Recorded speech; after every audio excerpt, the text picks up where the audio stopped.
Welcome to mega 9 TV. తిరుపతిలో చిరు వ్యాపారం చేసుకునే దళితుడైన బోయిన బాబుపై హత్యాయత్నం చేసిన వారిని పోలీసులు అరెస్టు చేయాలని ఎస్సీ ఎస్టీ యువజన విభాగం రాష్ట్ర అధ్యక్షుడు చిట్టిబాబు కోరారు.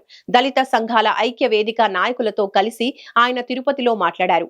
వైసీపీ యువజన విభాగం నేతలు కొనిశెట్టి ప్రవీణ్, కొనిశెట్టి రాము దళిత వ్యాపారి బోయిన బాబుపై సూపారీ ఇచ్చి మరీ చంపడానికి ప్రయత్నిస్తున్నారని ఆరోపించారు. దళితులపై దాడి జరిగితే టీడీపీ పెద్దలు ఇందులో మధ్యవర్తిత్వం చేయాలని పావులు కదుపుతూ ఉండటం విస్మయానికి గురి చేస్తోంది అన్నారు. దళితులపై దాడి జరిగితే ఖండించాల్సిన బాధ్యత కూటమి ప్రభుత్వ పెద్దలకు లేదా అని ప్రశ్నించారు. వైఎస్ఆర్ కాంగ్రెస్ పార్టీకి చెందిన నిందితులను టీడీపీ వారు రక్షించాలని చూడటం దేనికి సంకేతమని ప్రశ్నించారు.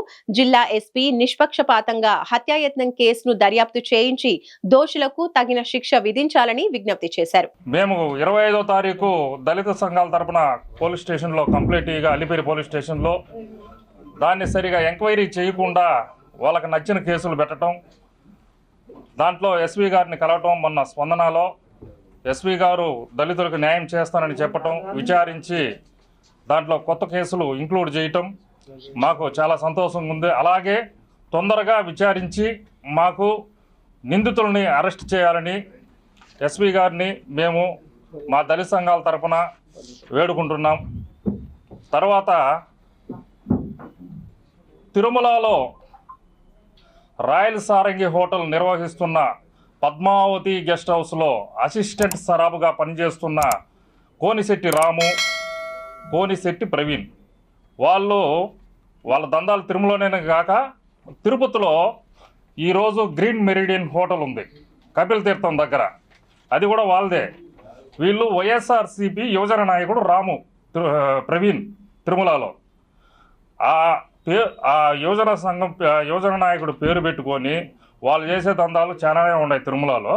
ఇప్పుడు తిరుపతికి కూడా బాకింది. తిరుపతిలో గ్రీన్ మెరిడియన్ హోటల్ ఈరోజు 1,50,000 తీసుకొని ఉన్నారు వాళ్ళు నెలకే.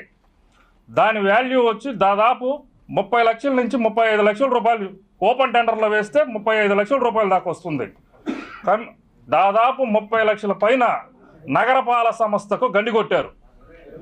నగరపాలక సంస్థకు గండి కొట్టడమే కాక ఈరోజు దాన్ని మొదట్లో మాట్లాడిన వ్యక్తులు కూటమి ప్రభుత్వంలో ఉన్న బడా నాయకులు, జనసేన పార్టీలోని ముఖ్య నాయకులకి దాంట్లో వాటాలు పోతున్నాయి, ముఖ్య నేతలకి. ఇప్పుడు ఈ కేసును నీరుగార్చేందుకు టీడీపీ నాయకులు కూడా మాకు ప్రలోభాలు చేస్తున్నారు.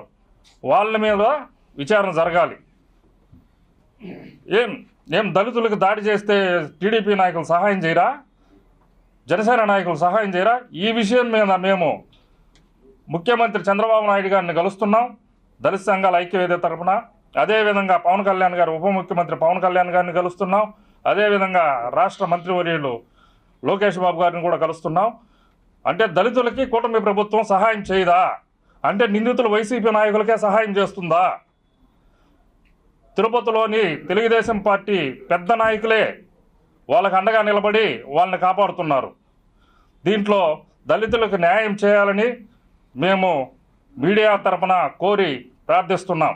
30 లక్షల రూపాయలు వీళ్ళు, ఈ ప్రవీణు, రాము అనే వ్యక్తులు ఈ బాబు అనే అతనికి సన్నిహితులే. ఆ నమ్మకం మీద 30 లక్షల రూపాయలు తన స్నేహితుడి ద్వారా తీసిచ్చినందుకు అడిగిన దానికి కులం పేరుతో దూషించడమే కాకుండా సుపారీ ఇచ్చి రౌడీలను పంపించారు.